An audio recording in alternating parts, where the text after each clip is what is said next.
O deputado federal Felipe Barros, do PL aqui do Paraná, líder da oposição na Câmara, entrou ontem, dia 21, com um requerimento de informações junto à SECOM, que é a Secretaria de Comunicação da Presidência, referente à contratação de 4 agências de publicidade para combate às fake news.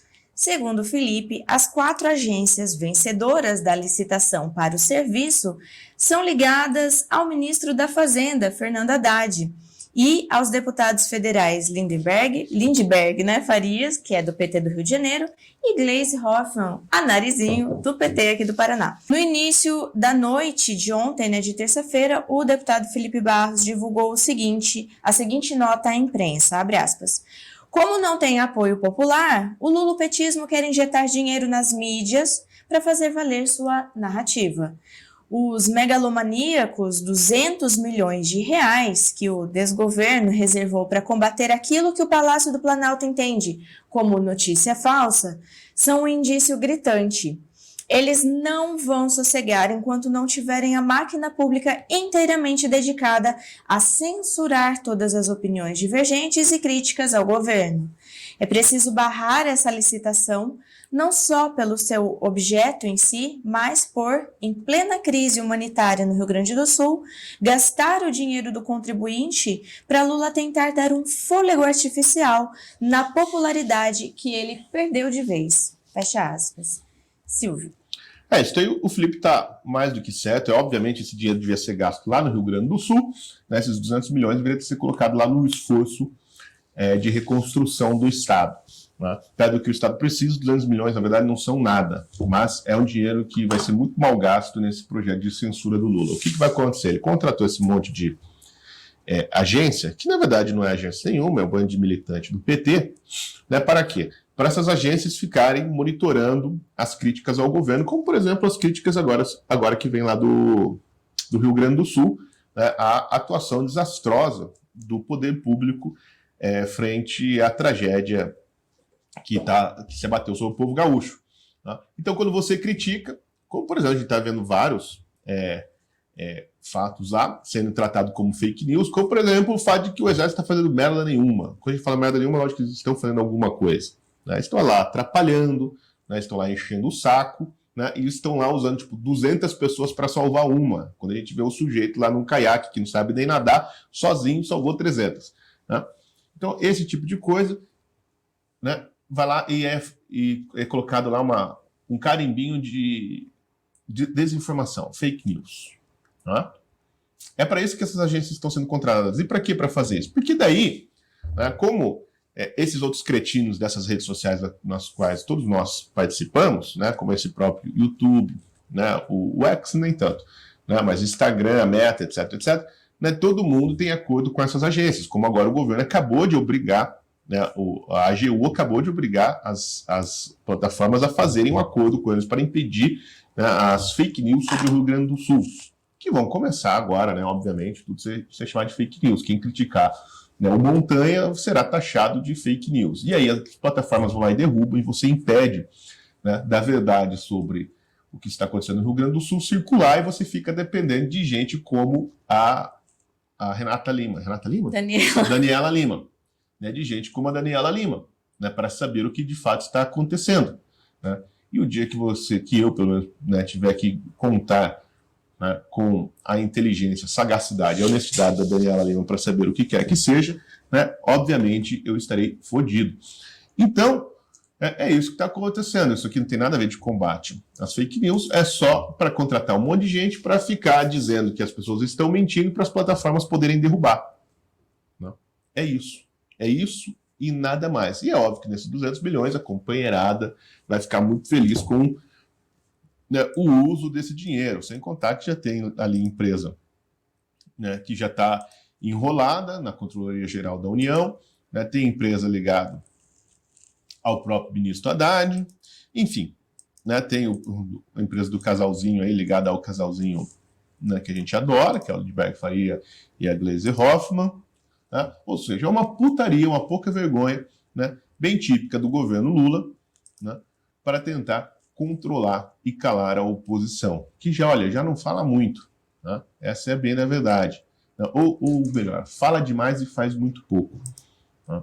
Parabéns ao Felipe aí, espero que ele investigue isso aí. Eu não acredito também que não vai dar em nada, mas pelo menos a gente fica sabendo, né, do que está acontecendo. Inclusive, eu li a publicação do Wilson Lima, o jornalista do Antagonista, né, e ele tinha falado no Twitter um dia antes quem ganharia a licitação.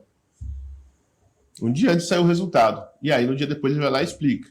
Né? Assim, eu fiz uma publicação aqui meio criptografada e eu vou explicar o que eu estava dizendo. E aí ele explica lá, fala assim, que era uma aposta que eu estava querendo ver se eu ia levar.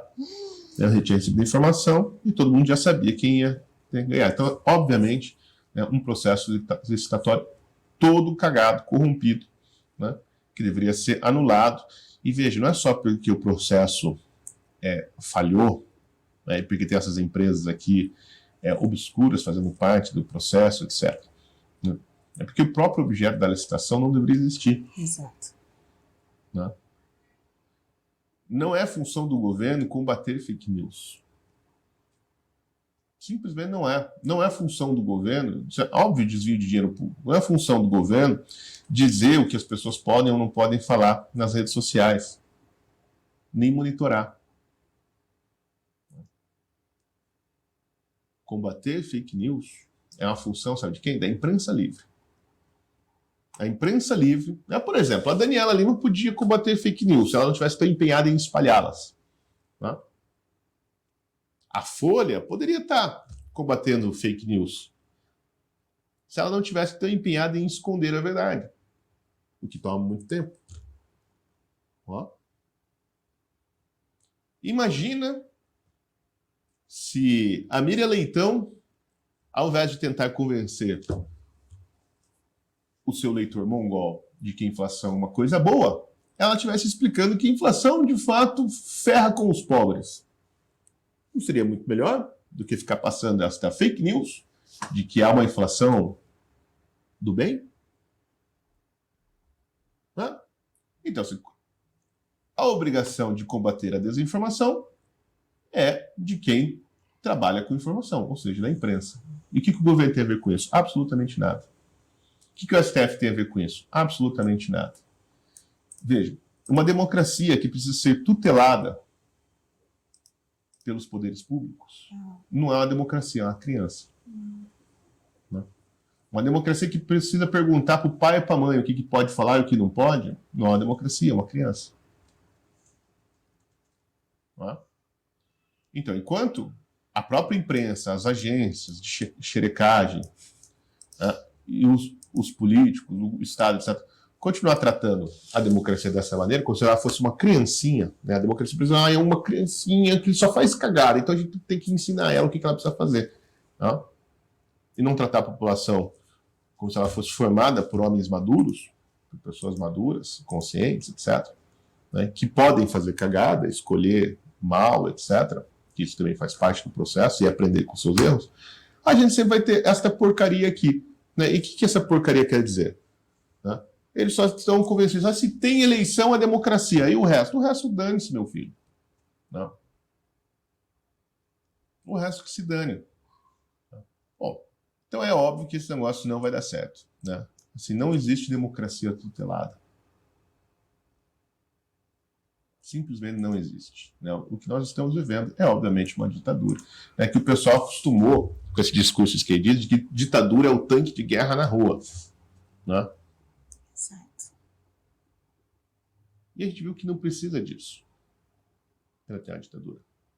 Né? Ditadura basta ser as pessoas que estão no poder, né, agirem de maneira fora da lei, em desacordo com a Constituição, e ninguém fazer nada. Isso é uma ditadura. Né? Não precisa ter tanque na rua, basta os tanques não irem para a rua, basta ter a conivência das Forças Armadas, das Forças Policiais, etc., que a ditadura está implantada. Né?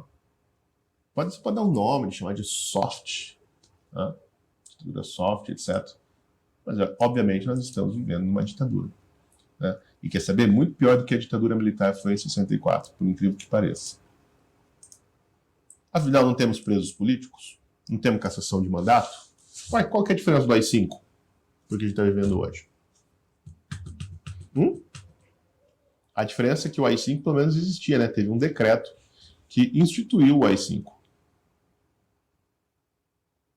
E agora a gente não tem nem isso. Pelo contrário, as decisões são tomadas escondidas de maneira sigilosa, como é no caso lá do Twitter.